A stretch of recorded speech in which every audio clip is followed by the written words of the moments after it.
You know, you don't get anywhere without any challenges. You don't grow. It's not natural to grow and develop the right type of character and develop into a team truly if you don't go through anything together. And you know, as I've said, this is a great opportunity for us, and you know, it's something that we're going through, and that's a beautiful thing. Hey y'all, of course it's Matt Rogers on the Honorable Mention podcast. Gonna jump right into it with OJ Spivey. Y'all heard him a lot of times on this show. It's always great insight, both from the sports and culture angle, because of course that's what where OJ's coming from. Has been doing this for a long time. Interesting time to have you back on, OJ, because you know there's some adversity facing the Philadelphia Eagles. Flat out, you know that a team is going to lose 1 or 2 or 3 or 4 games. If you were going to pick 2 this season, I think you may have picked these be the 2 that they have lost so far, being the ones that you would probably not want to lose. But they still have the opportunity to have the best record in the league. By the end of tomorrow, they very well could be one of the 2 teams with the best records in the league before they even play on Monday. But the defense looks bad. How did they get this thing turned around? Well, you know, Matt, as always, it's one thing when the Eagles win. It's always not them winning. It's how you win. And now fans are panicking. Fans are upset, and rightfully so. You know, like you said, you're going to lose some games, but how they lost was very concerning. And we certainly had to turn this thing around. If you're Nick Sirianni, if you're the whole organization, of course you're upset of how you played, but you can't panic. When you go online and you look at the Eagles as the 5th seed, you're so used to them being a 1 seed. But, you know, that could very well turn around, like you said. Over the weekend, the Cowboys are at Buffalo. San Francisco has their game as well. And Eagles just got to take care of business. They just have to get back to the fundamentals. We saw this week with the stats that Seattle is very susceptible to the run. And even though they don't like to run the football as much as fans would like to, they need to get back to that. They need to, you know, give Absolutely Seattle a big dose of DeAndre Swift. And, you know, just try to take the pressure off. And the main thing that you want to do going up to a place like Seattle, which still will have a raucous crowd, is you just want to take that away. You want to establish control very, very early. Get back to getting a lead. Which they haven't done yet this year. Exactly. They haven't done yet this year, let alone in the 2 games that we watched against Dallas and San Francisco. So they just want to get back to fundamentals. Get back to the basics, just try to reestablish themselves. And more so, take what the defense is giving you. Right. Yeah, I think I do. I always support, you know, honestly, the Outkast had a great rap lyric. It's one of like the things I live by. It's one of those, if I hear it, I always got to rap it. You know, he said, they said, better know that some say we pro-black, but we professional. Right. You know, I'm always going to support Brian Johnson, but I do think there is a little bit of predictability. Like when I'm watching it and I'm diagramming, I'm feeling like I feel like I do know exactly what's coming. And maybe that's just them trusting their guys. Just, we got AJ Brown, we got Devontae Smith, we're just going to win. But it does worry me. It does. Are you not as much worried about that? Well, I push back on that for a couple reasons. I mean, yeah, is it some predictability there? You know, when you hear the opponent say that, that's a bit of a concern. But I push back on that for a couple reasons. Because in that Dallas game, they did move the football. They moved football in Dallas. They weren't great defense. The Cowboys weren't great defensively. Eagles just shot themselves in the foot 3 different times, 3 different occasions. So, and 2 of those times were in Dallas territory. Mm-hmm. So they moved the ball well. I thought the offense was fine. Maybe you can make a case against San Francisco, but I thought the offense was fine for the most part at Dallas. But Your playmakers got to make plays. I mean, we also have to not get away from and not try to mask how this team is built. This team is built around, first of all, Jalen Hurts, you got A.J. Brown, you got Devontae Smith, and you got Dallas Goedert. Those are your playmakers. I mean, can you factor in maybe Lamade Zaccheaus, maybe in the slot? But actually, Devontae Smith is their best slot receiver. Oh, so absolutely. maybe you want to do that. But they don't want to. They don't want to waver from what Devontae Smith does downfield because he's also a deep threat. So they're not a slot team. They're not a slot team like San Francisco. They don't run their offense like Dallas does. So the Eagles are a very unique team, and this is what made them successful these last 2 years. So we can't lose sight of that. But you know, when you haven't scored the past 2 weeks, you do have to add a couple of wrinkles because with any team, even with a Seattle team, you know, they're going to look at the San Francisco tape, they're going to look at the Dallas tape, and they're going to try to take advantage and do what those other teams have done. Yeah, it's interesting, and then you also have on the other end, I called it early. I'm not new. I'm not one of the when the Eagles were 4-0. I was all about it. I'm like, look, I'm watching them. They're baking my guy James Bradbury in the slot. He looked a step slow, so you know you can listen on the podcast and on this one and on Philadelphia Sports Table and the other ones I've been on. I was saying it before. How did the defensive backs get this thing turned around? Can they get this thing turned around?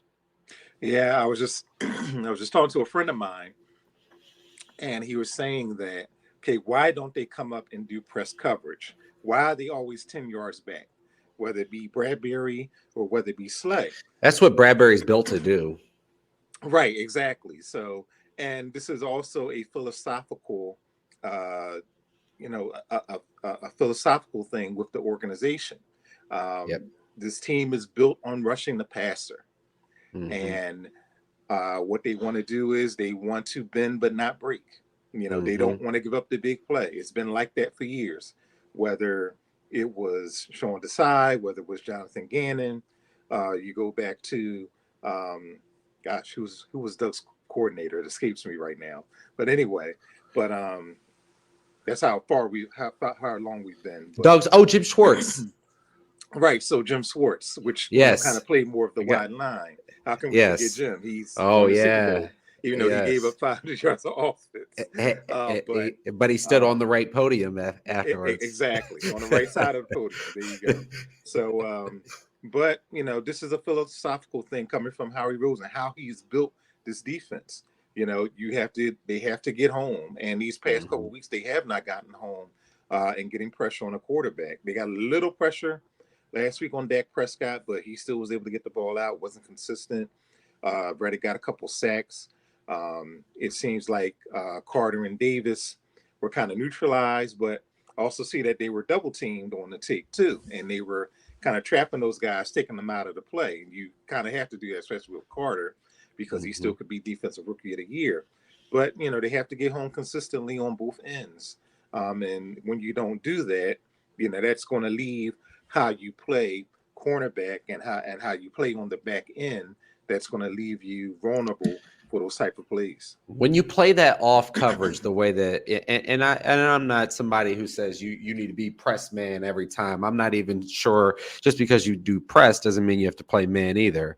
But, you know, when you play that off coverage, basically what you're saying is, I'll give you, take what we're giving you. We're going to come up and tackle you. But then you don't get to have all the missed tackles like they had in the San Francisco game. That's been the problem is there's a lot of not tackling, but trying to, you know, punch through, you know, for the big play instead of wrapping up and bringing the guy to the ground. And that's you got to pick one or the other. Yeah, that's the other issue. It's almost like, pick a struggle. But, you know, I will say Deebo Samuel's hard to tackle anyway. Oh, yeah, the absolutely. Eagles couldn't tackle him. Seattle couldn't tackle him. So he's a great player. Yeah, so that's a big issue right there. But, you know, you still have to wrap up with the other guys. But, you know, again, the way this defense is built, when you get to the second part, when you get to the second tier of the defense, and they have had some injuries too. So, Yes. they're still nicked up. So, Mhm. when you have injuries, when you have average players and you try to plug in guys from off the street also, as good as Always. Cunningham has played, we saw a Blankenship little. earned his job. They did not invest and get Reed Right. Blankenship, Well, who's now a Pro Bowler. he's a, He was a undrafted free agent. Right. So that's different right there. But I'm just talking about mostly with the linebackers, Cunningham. I'm just adding that on top. Yeah, not to contradict what you're saying, but to add that on top, they lucked up and got Reed Blankenship. Not they lucked did. up, They did. but Yeah. scouted well. Yeah. That goes to their scouting also. But you talk about guys like Murrow, and then we'll see what Shaq Leonard does. He got a little bit of playing time in Dallas, but I'm pretty sure he was still learning the playbook. But I had also said to a friend of mine as well that in these situations you miss a TJ Edwards, Right. you miss a CJ Garner Johnson, and I'll stick to that. Byard has been okay since that pickup, but why did you have to pick up Byard? Right. So those are, why did you have to pick up Cunningham? Why did you have to pick up Morrow? Again, these guys off the street. I know you can't pay everybody, but it was a big assumption. It was one of my concerns coming into the season that Absolutely. you can just plug and play in those Right. linebacker positions and in that safety position. I was fine with Reed Blankenship, even though Reed may very well be a Pro Bowler this year. He does have some coverage issues as well. So, but again, you're thinking about all this, and then they're still 10-3. They still, I don't like to say control your destiny because your destiny is already predetermined, Matt.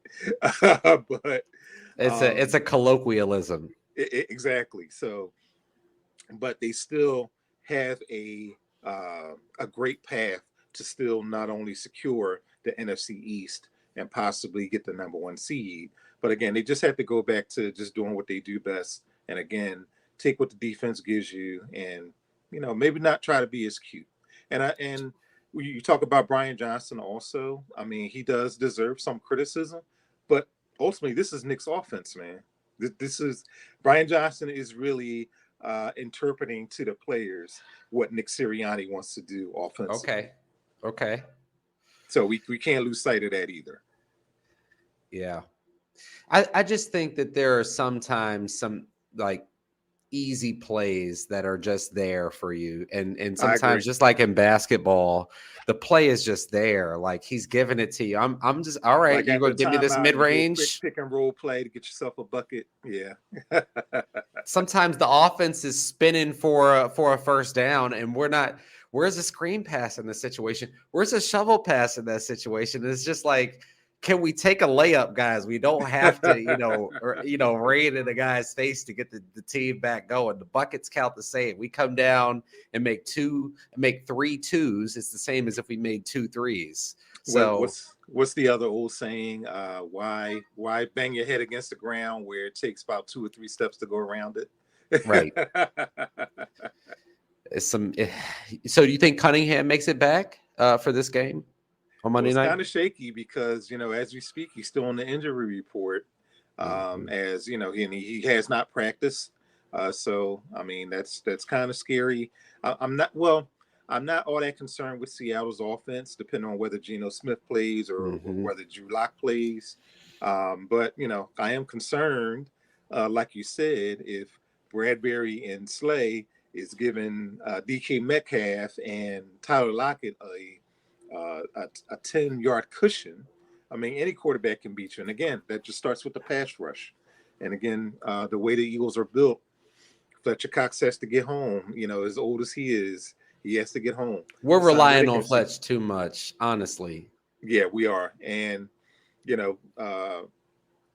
some of my colleagues in the media has talked about the departure of Derek Barnett.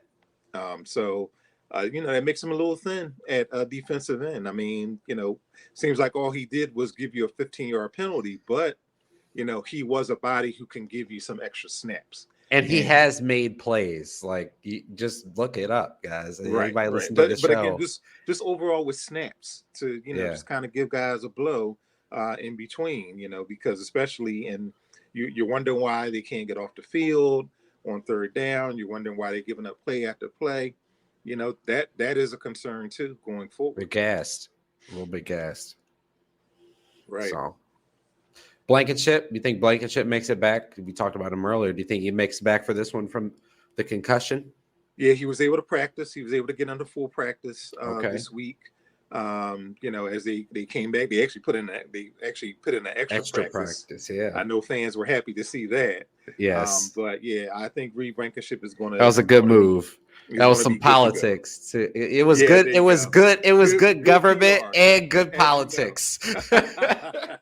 Sometimes it meets up. It's nice when you're doing the right things for the right reasons. There you go. But I do think Reed Blankenship will be a go. You get an extra day too coming off that concussion protocol, so that's going to bode well for him.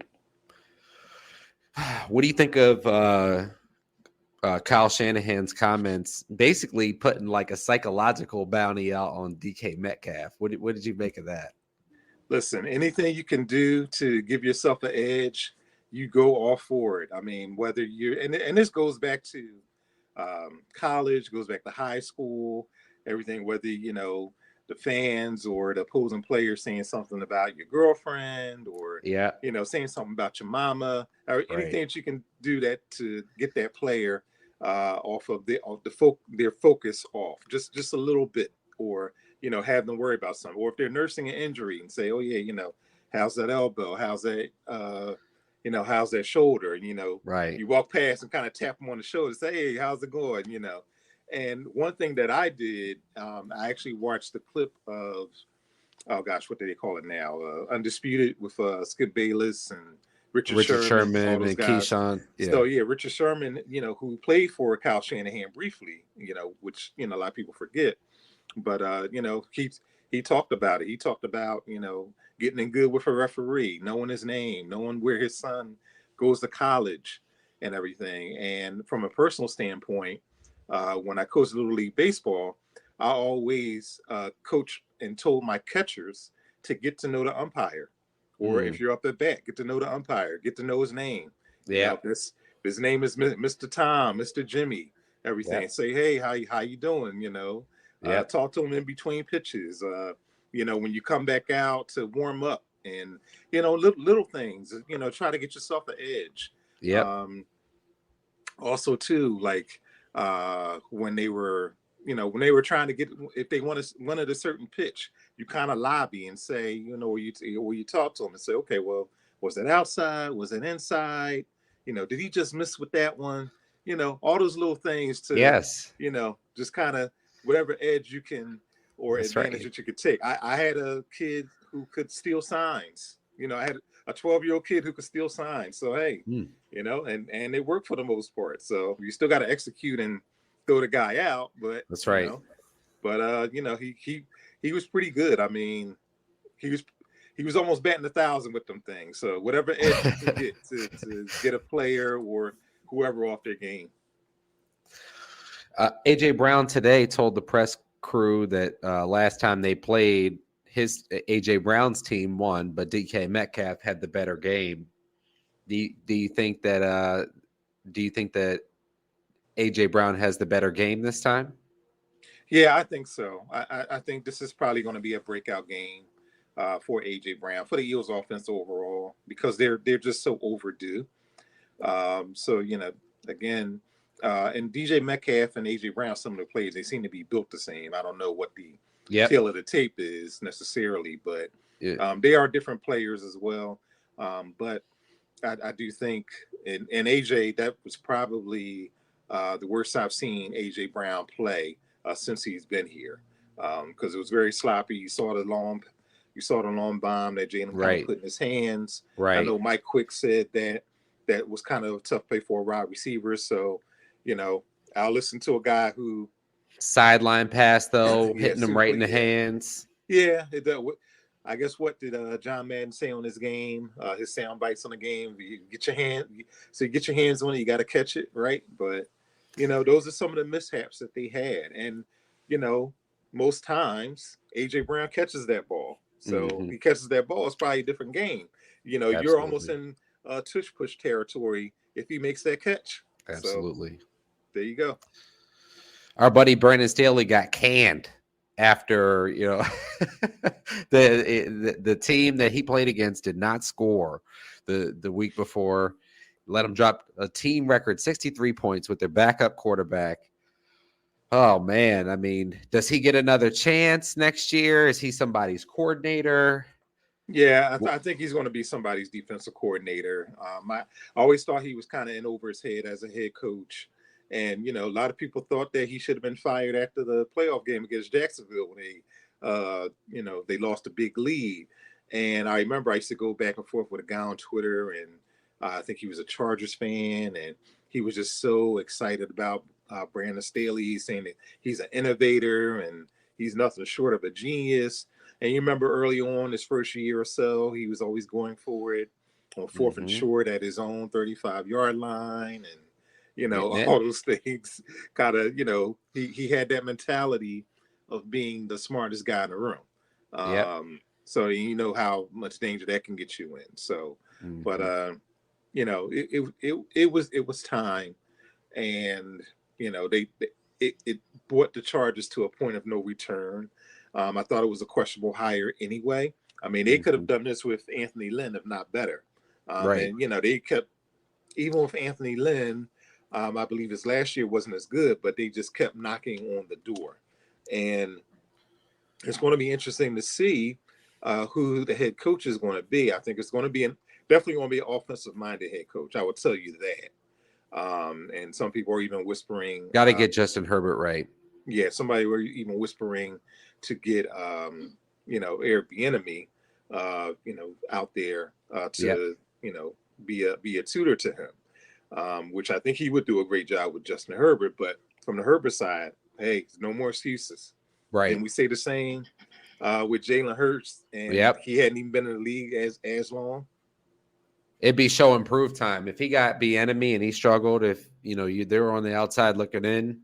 Yeah, you're saying, oh yeah, it's third coach in 5 years, but when I made the point as far as Jalen Hurts not having the same coordinator in consecutive years, and everybody, that's an excuse and everything. But hey, no more excuse for Herbert.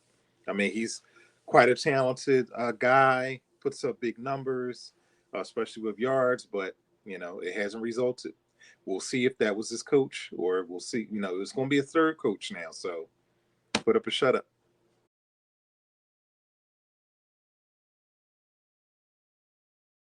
Let's go through some of these games, OJ. You got Chicago at Cleveland. Cleveland is 3-point favorites in that one. Yeah, I think Cleveland runs with that one. And how about Joe Flacco, a 38-year-old Joe Flacco? I thought he was done with football. I didn't, when his last year in Baltimore didn't look like he could throw. Even his last stop, I believe, with the Jets, he seemed like 48 cooked. at that time. He looked but cooked. he looks like he's in the right offense. Kevin Stefanski, I think, is a good offensive mind. Yes. Probably an underrated offensive mind, actually, from Philadelphia, by the way. But I have Cleveland in that one easy.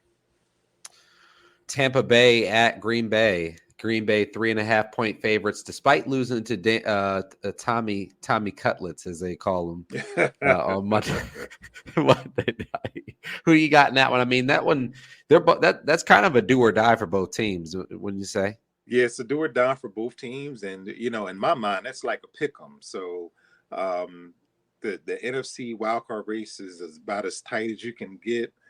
Green Bay had that disappointing loss last Monday night. You have Tampa Bay trying to hold on. Well, they're in the battle for their division, and they're all I think they're all 6 and 7, sub 500. So, there's only one playoff spot for that whole division. Right, exactly. So you can have you can have a 7 and 8. 7 and 8 may get you that division. Right. I would say 7 and 8. 7 and 10 could get you that division. It could. And I know people may not be, they're never happy about that, a losing team getting getting a losing record. Those teams have won games. I see them win games. And you said that's at Green Bay? It's at Green Bay. I think I'm going to take the Packers with that one. Maybe, maybe it might be snowing and Tampa Bay be out of their element. But I think Green Bay bounces back this time. At this point, I do got to say, talk about honorable mention. I got to give Baker Mayfield his credit. He's not a superstar quarterback, not even a star quarterback. I'm not even sure he's a game manager, like Cam Newton said. Yes. He deserves to have pads and a helmet on. I mean, he was looking for a minute like a guy who wasn't. Yeah. Yes. Yeah. He's a service for a few weeks. I wouldn't mind him on the Birds over Mariota. Right. You don't want him to necessarily try to win a game for you, but he has held it down for, I think, the most part. He's like the new age Jeff Garcia. Yeah, there you go. I like that comparison. Late age, because the early Garcia was a Pro Bowler for a couple times. You're talking about Eagles Garcia. Eagles Garcia, yes. That Baker is Eagles Garcia. Exactly. Yeah, could be a good story. So we'll see. Yeah. Dallas at Buffalo. I know a lot of people who listen to this, of course, they'll be, anxiously awaiting to see how this one turns out. What are you thinking in Buffalo?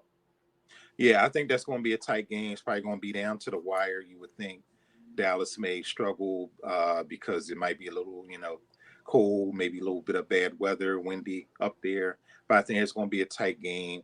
But I do think Buffalo, who are, they're fighting for their playoff lives as well, as Tampa Bay and Green Bay. But I do think Josh Allen finds a way to pull it out of the hat. One of those 3-point win, 2-point win, something like that. Yeah, really maybe close. Maybe a field goal, or maybe whoever has the ball last. So Josh Allen's a different player up in Buffalo. So and not that he doesn't win on the road, but this is the time where he kind of shines. Dallas is kind of due for a letdown because that was a big win for them over the Eagles. It was an impressive win for the most part. But I think they might be due for a letdown. It's not a short week per se, but just kind of going up there emotionally. And, maybe time for an emotional letdown. You probably can look up the trends as far as a team coming off of a big home win and then going up north on the road. So you're going to get their best shot too, because Buffalo's right in the thick of it, and they're basically playing regular season playoff games. Yeah, right now on the outside looking in, I believe so. Yeah. Exactly, and then next week you're going to be playing the Dolphins, who got everything to play for with the 1 seed, have a chance to make Mahomes travel. That's going to be big because I think. That one team makes a big difference. That change that the NFL implemented to move it to only one team getting that is a big deal. Yeah, I don't necessarily like it because I do think a lot of times the 2 seed may be just as good as the 1 seed. Yes. And I do think a 2 should deserve not to play on wild card weekend, but it is what it is. Maybe there's like a threshold. Maybe there should be like a tripwire. Like they switch it up year to year because they have the 7th, figure it out. But maybe if you don't want like if somehow all of the everybody's jumbled, there's like one team who's like 14-3 or 15-2, and then the number 2 team is like a 10-7 team. I feel like there needs to be some kind of like you gotta deserve that. I do kind of like that. There's that. It creates a little more urgency for the regular season. If the Eagles wouldn't feel as worried about, they might have not quite the kick in the rear that they have right now. If they were still slotted to get an easy. I will say this, though. Some people are making the case that the Eagles might have a better path as a 2 seed. And I know, of course, Eagles fans, they don't mind having two home games in consecutive weeks. And, perhaps a third, depending on what happens with the possible 1 seed, if that is San Francisco. So what's the path as the 2 seed as things stand? What's the thought there? Well, I believe you don't get I think you avoid a team like like So you play the like a caveat Packers is type team because you play the 7, I think, in the divisional and round, wild you card. still get a lower seed. It's still not the lowest remaining seed, but you still get a lower seed. You don't have to clash with, let's say, San Francisco in the divisional round. You can clash with them. You clash with them in the NFC Championship game. So it may, I just still think an extra game is not A home necessarily playoff game against Dallas in right. that situation, or something Home like playoff that. game against Dallas, and then maybe let's say you get a home playoff game against Detroit the following week, but you're still playing an extra game no matter what. Yeah, that's the big thing there. That's Right. the big thing. Another team who's got in for the AFC number one spot in the AFC is the Baltimore Ravens. They're 3.5-point underdogs in Jacksonville. Who you thinking gets that one? Well, that spread kind of shocked me. I thought that would be more of a pick 'em, or maybe Jacksonville won, or maybe even on the other side, Baltimore won.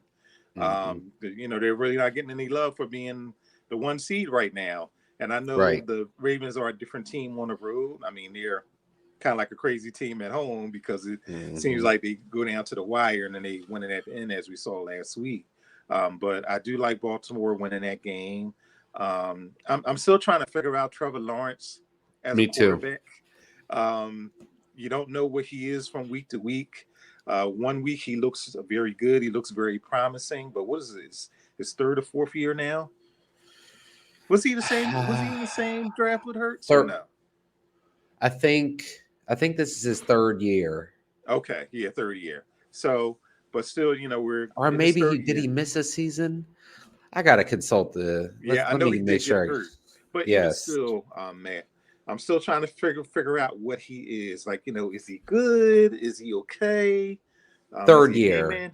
Yeah, we know he's not. We know he's not a bad quarterback, but is he necessarily a good quarterback? And again, you had a game manager versus game changer type thing. So, but I do like Baltimore winning that game. Well, the main event, of course, people are going to be listening to this because you're inside of the locker room. Who do you think comes out on top on Monday Night Football? Philadelphia travels to Seattle and gets the 3 points.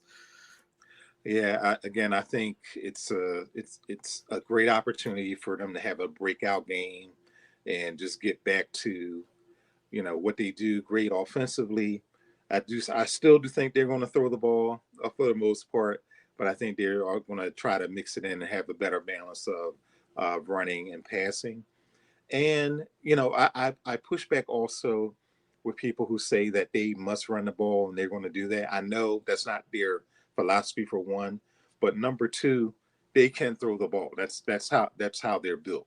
And, with it being a passing league and everything, those are the horses that they have. And I love DeAndre Swift. Don't get me wrong. But I don't think he's as explosive as people may come out to be. Okay.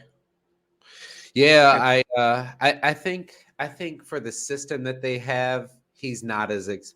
I think if you were under center and you did some more of that waggle kind of, inside zone and things like that, then he could be more effective. But for what the Eagles do, how they are offensively, how they block, and what their schemes are. Yeah, I agree with you. That's fair. Yeah. So it'll be interesting to see. I read fun fact here. I read that Jason Kelce has never beaten Seattle or Cincinnati in his career. So yeah, that's about right, because the Eagles have not beaten Seattle since 2007. That even predates Jason Kelce. Yes. So yes, and of course they seem to play Seattle every year or every other year. It makes more sense with Cincinnati because you only play them every 4 years. Yeah. But with somebody like a Seattle, you would think they would beat them once. Whether it's here, whether it's South Seattle, I know that's always a tough place to play with the 12s, and we all know what happened with the playoff game with Jadeveon Clowney not essentially knocking out Carson Wentz from being the franchise quarterback. Yes. But it's always tough playing the Seahawks. It's like I said, if you're in Seattle, it's the crowd, and even when they come here, they always seem to find a way to beat the Eagles. What should people go and check out from you? What can we look forward to from you before or around Monday Night Football? Well, what I'm going to do something a little different this week, and it doesn't even have anything to do with the game. Okay. I'm going to interview DJ Diamond Cuts, and it's a great story because she does the entertainment for the Eagles games. She does the music at the Eagles games for all the home games. So I got to speak with her this week. It's an interesting story, how she got the gig and her connection to Hip Hop 50. So, I like to do that's the culture part of what I do with my job. Absolutely. So I think Eagles fans, for the most part, will enjoy that. Well, I'll look forward to it. I'll go give that a read right now, probably before I even get this episode up for y'all. I'll go read it first. Coming soon. Oh, okay. So it'll be up. Then I'll be reading with the other folks. Well, thank you so much. For making time to come on. As always, y'all can follow him at OJ Philly. That's the universal handle. And go read the Philadelphia Tribune. I know it's always important to do subscribing. If you can afford to go ahead and subscribe, do the online, read OJ's stuff, stay up on it. I would really appreciate that. But thank you all for listening. Thank you for making time for the other segments on this episode of Honorable Mention. Thank you, Matt. Yeah.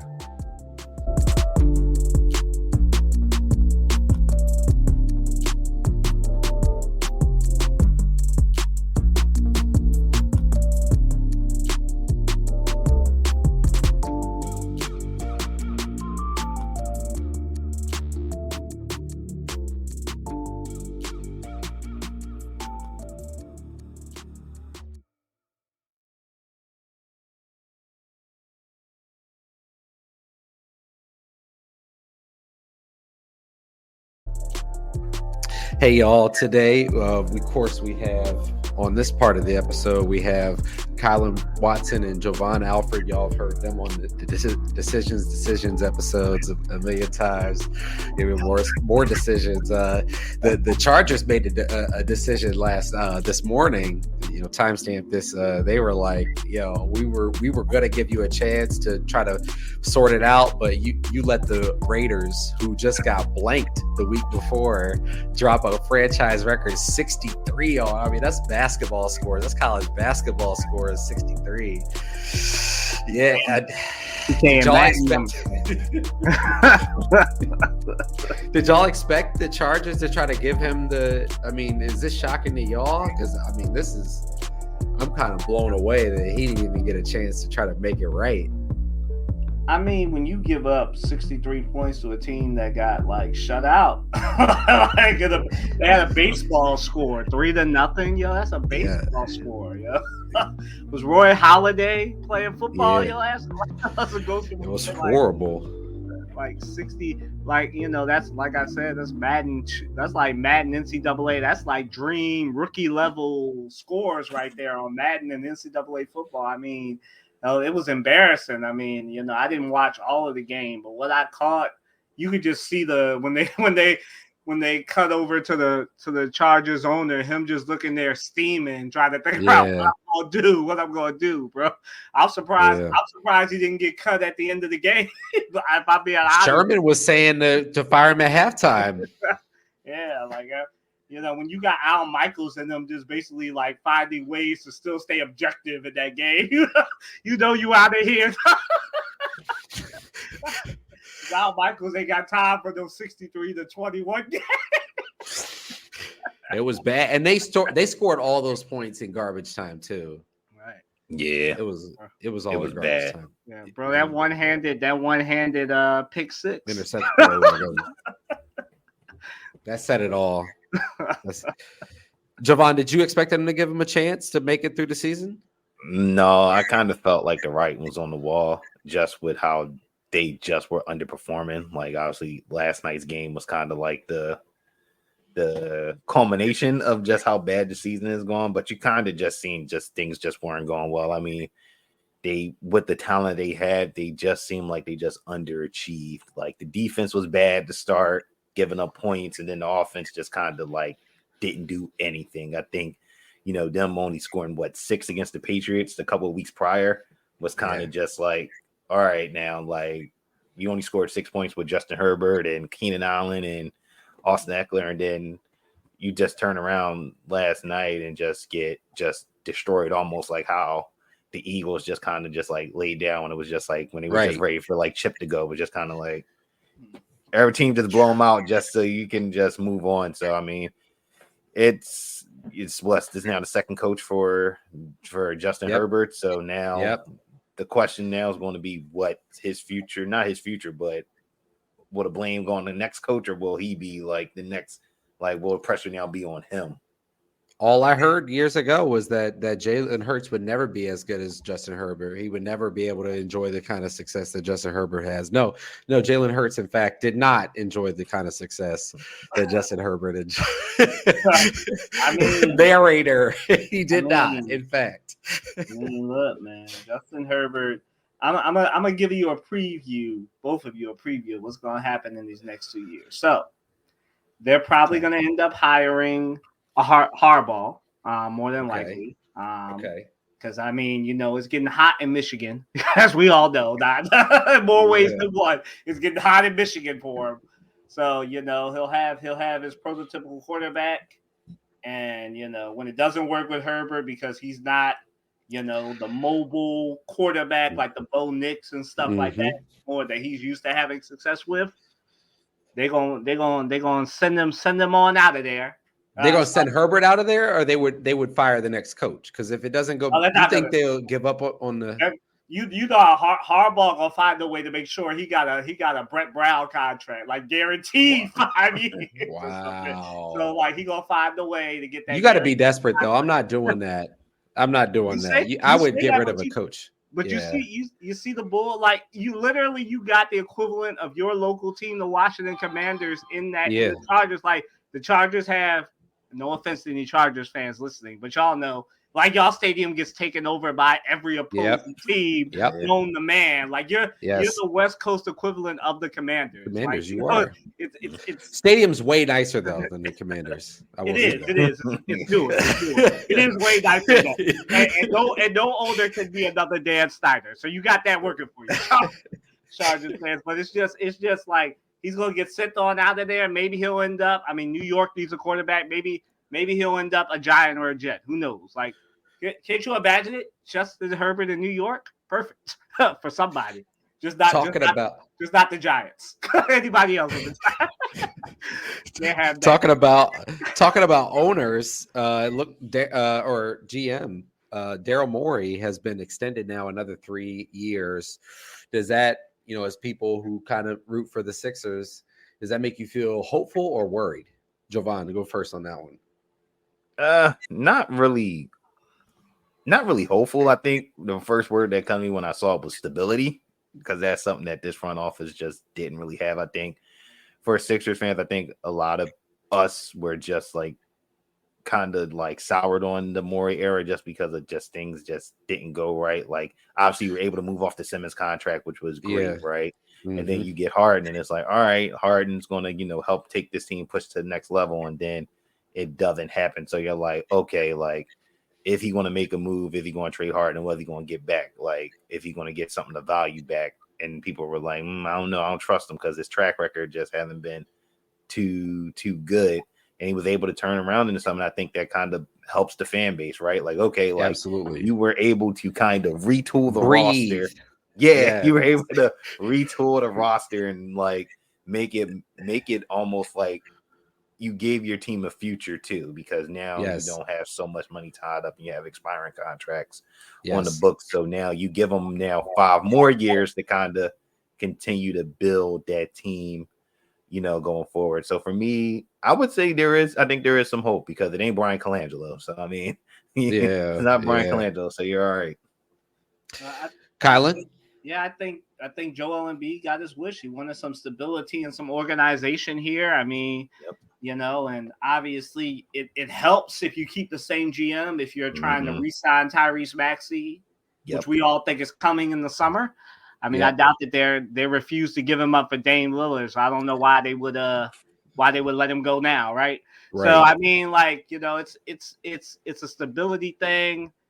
You know, Morey, you know, he's made some suspect stuff, but like, yes, you know, he got the Sixers off, the Horford contract, which was big, the Simmons contract, which was big, obviously the Harden contract, and we didn't even mention our favorite DMP, PJ Tucker. No, yeah. Who's apparently not happy, who surprising enough or not surprising enough is not happy with his role with the Clippers. I wonder why.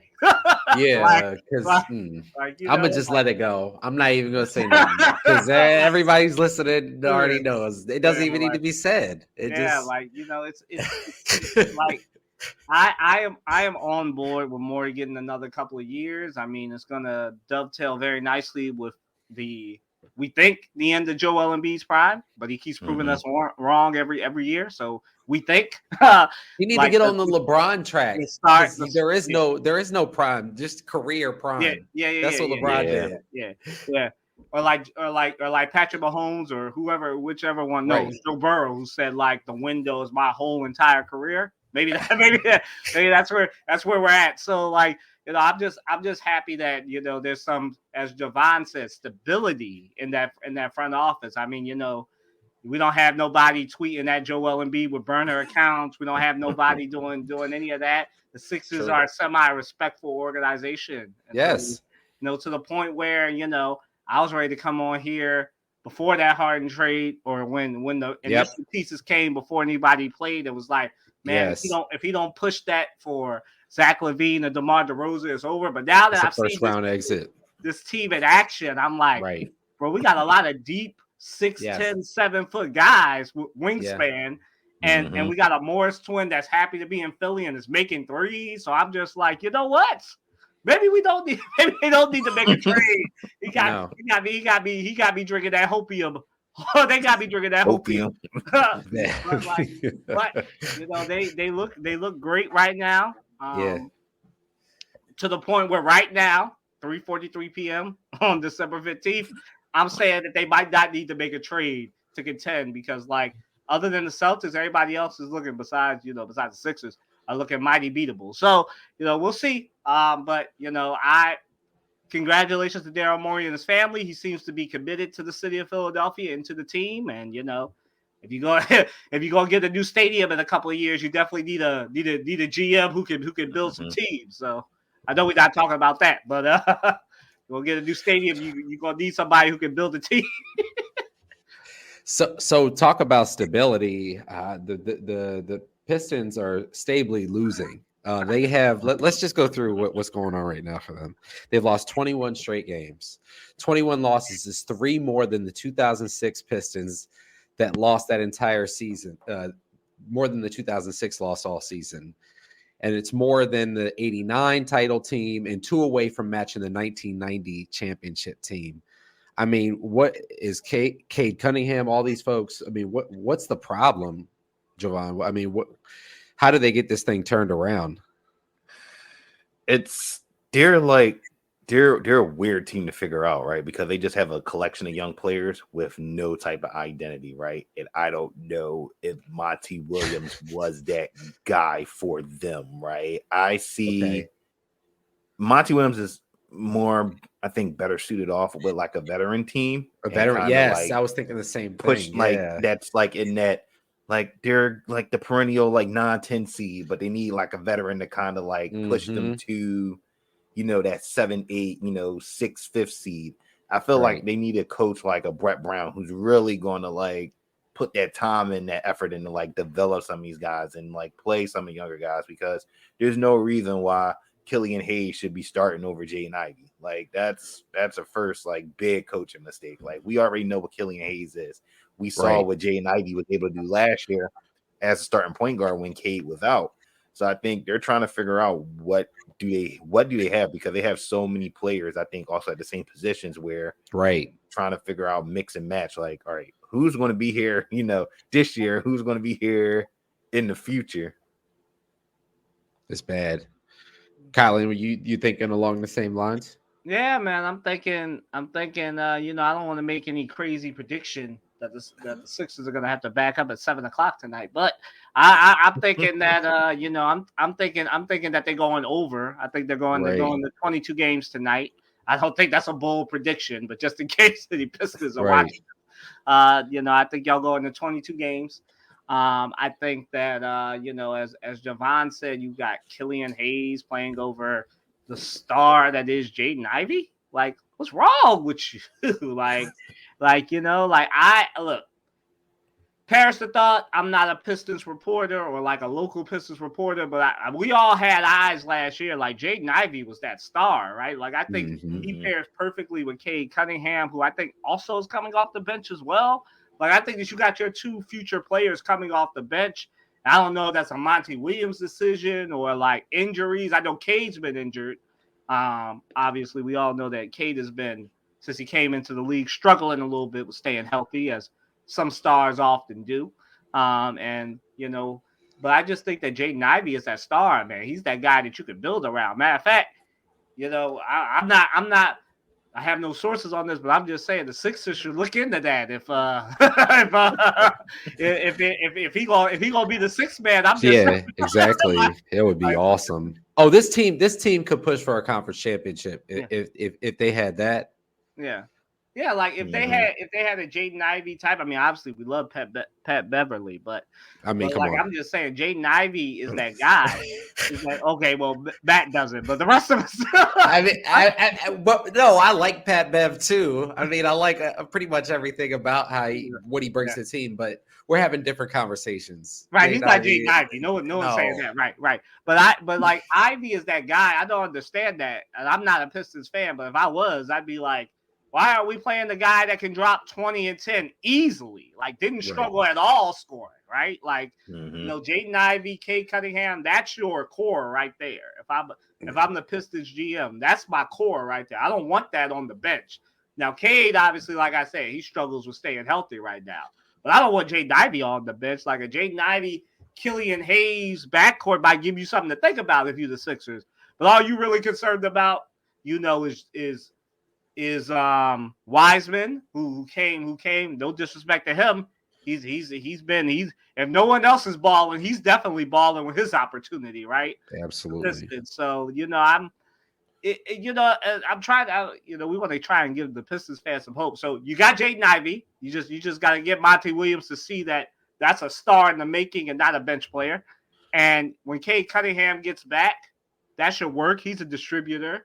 If nothing else, he can pass the ball. We know that from college. So you got that. You've got Jalen Duren. Yep. He's a highlight reel. We didn't mention him. So they've got three good players. One that I am heavily campaigning should be a Sixer in Jaden Ivey. But if that doesn't work, the Pistons just need to figure out who's the star. I think it's Jaden Ivey. And then Monty Williams better hope that he got a guarantee. He got a Brett Brown contract to learn to figure it out. Because if he doesn't, he got paid. He got paid to take that head coaching job. Yeah. But if he doesn't, this is like what I'm seeing right now is probably grounds to fire somebody, having Jaden Ivey on the bench. I'm just saying. So the Sixers lead the league in margin of victory this season. I mean, what's the reason for that, Kylan? Why? What would you say the reason? Obviously, they're not the best team in the league, but that margin of victory, based on that, they're beating people night to night by the most. I mean, it's our boys, Joel Embiid, deciding that it's time, man. What do we always discuss on this podcast? We've notoriously said, and I'll be honest, I might as well, I've jokingly said that I'm Embiid's number one apologist, but I don't need to apologize for this. The man's been scoring more. He's done what both Matt and Jovan, and I have always said he had this. Y'all can check the tape, but now he's putting it on tape that he can pass the ball. Yes, he is. Goodness, look at what happens when you got a consistent shooters. The assist numbers go up. The team's window gets wider. And you can literally beat Boston and the Bucks with his passing ability, right? So look, it's him, it's our boy Tyrese Maxey. I don't know if he's pissed that he didn't get a contract extension, but he's a way better consistent 3-point shooter than he was last year. That's no disrespect to him. He's just way better, man. Who would have thought my man would be pulling up from half court, Steph Curry get out here, right? Like he's dropping 50. Beautiful. Like that's it right there. It's the duo of that. It's DeAnthony Melton finally like not getting out of that shooting slump that he was in. Looking like the Sixers don't need to make a trade for a 2 guard like most people are saying. Like it's a whole thing right now, but it's mostly Embiid and Maxi's dynamic. They're the number 1 scoring duo in the league, which is something that hasn't been brought up, but should be. Like, it's just that, man. Like, the Sixers there's only been, I think, 6 50-point games. The Sixers have 2 of them so far this year. So, like, that's something. And if Joel Embiid played these last 2 games in the fourth quarter, it probably would be 3. It probably would be 5 of them because modern day Shaq and Kobe. You going that far? I'm not there yet, but like, I got a heat check. Definitely a good 1-2 punch because, like, I'm just saying, man. All Maxey got to get is them 10 assists tonight, and I'm good, man. I'm in heaven right now. I don't know about Jovan, but I'm in heaven right now. Jovan, how you feeling? I think, obviously they also get a very generous schedule. They get to beat up on the Pistons and Wizards, twice a week, it seems like these days. They get a consolation prize for not making the in-season tournament. What a great consolation prize. Right. So they get to beat up on those teams, it seems like every week. But no, offensively, just what Nick Nurse, I think, has done with that, bringing that system in, right? I think with Doc Rivers, he didn't have a system. He didn't have an offensive system. It was just more so like, all right, Embiid, go to the free throw line, dribble handoff. It was James Harden, remember? Oh yeah, that's right. James Harden, yes, he was the system. So it was a lot of 2-man game, but now we see, right, without James Harden, the offense looked 10 times better, right? Because it just flows. Yeah, whether they're making or missing, it just looks like they're playing ball, like some people who know how to play freaking basketball.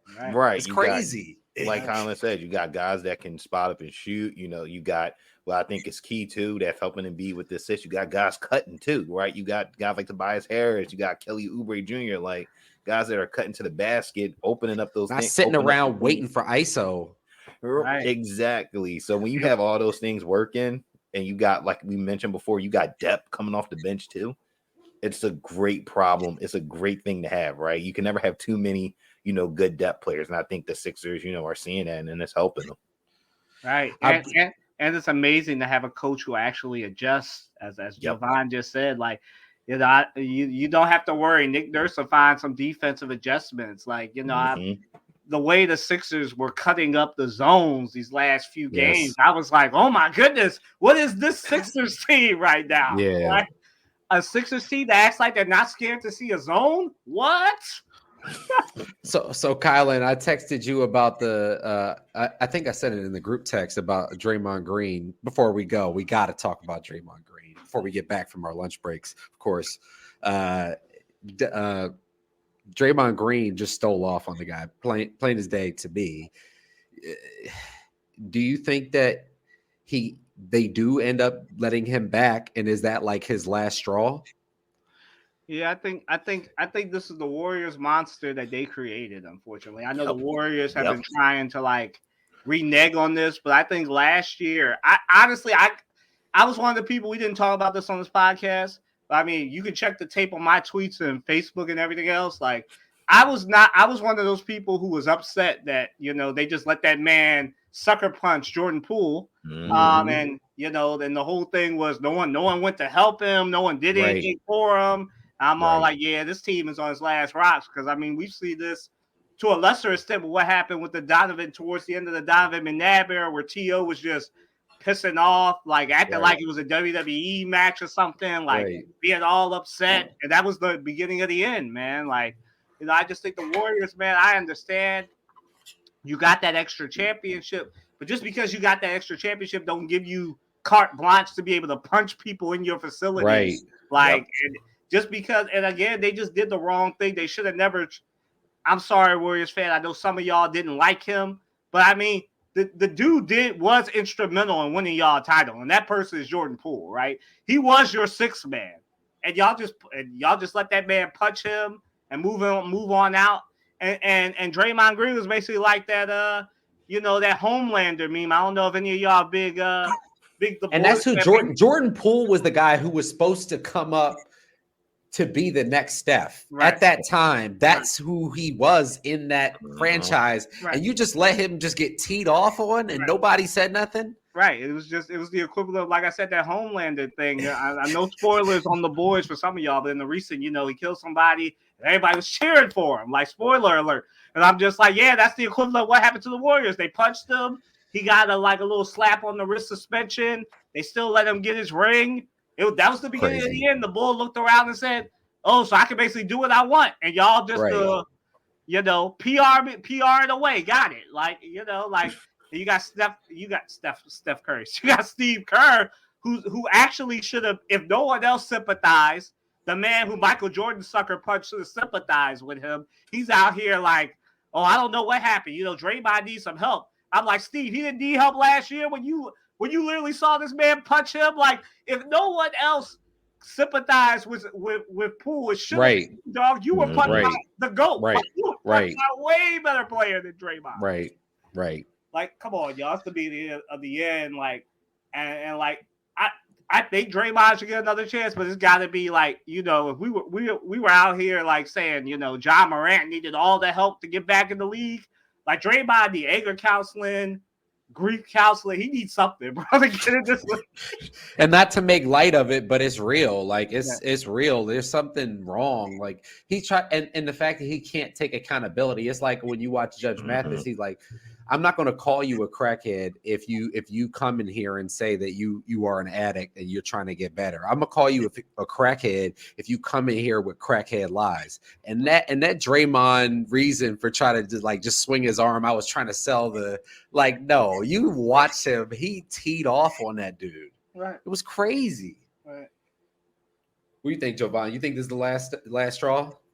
Yeah, definitely. Just because, Kylan said, right? Like, they helped create this. Like, the Warriors are the enablers, right? They're the enablers in the situation. They didn't lay the law down, like you said, after sucker punching your teammate. Like, that's when, you're supposed to do that, right? And the league didn't step in, right? League didn't step in. They let them handle it in-house. But there was I think there was a Ramona Shelburne story that came out last night where, she said there was some people in the league office and in the Warriors that thought there should have been, something handed down when he did that. So when you enable him and he thinks, okay, I can do that, then he probably thinks he's untouchable. Like, I'm part of the core that won multiple championships here. Like, I'll probably find my way into the Hall of Fame. Like, what you talking about? Like, I can do what I want. What are you going to do to me? All right. So it's terrible. It's horrible. Well, thank y'all both for making time. Of course, it's great to always talk to y'all. Of course, I have to bring y'all back for more decisions. And thank you all for listening. I please go ahead and leave a comment on the YouTube or on the different things so you can give us some tips on how we can make the show better. Definitely, this is the most hopeful I think I've had Kylan and Jovan on, and I've been about the Sixers, so we're gonna timestamp this one. So hopefully they don't make me eat these words, but actually I feel great about all the cutting and everything. Where can folks follow you, Jovan and Kylan? Yeah, so for me, you can just follow me on Twitter at Jovan10. You can see everything that I'm doing right on there. All right, and for me, you can check out at Kylan W. Watson, my Twitter.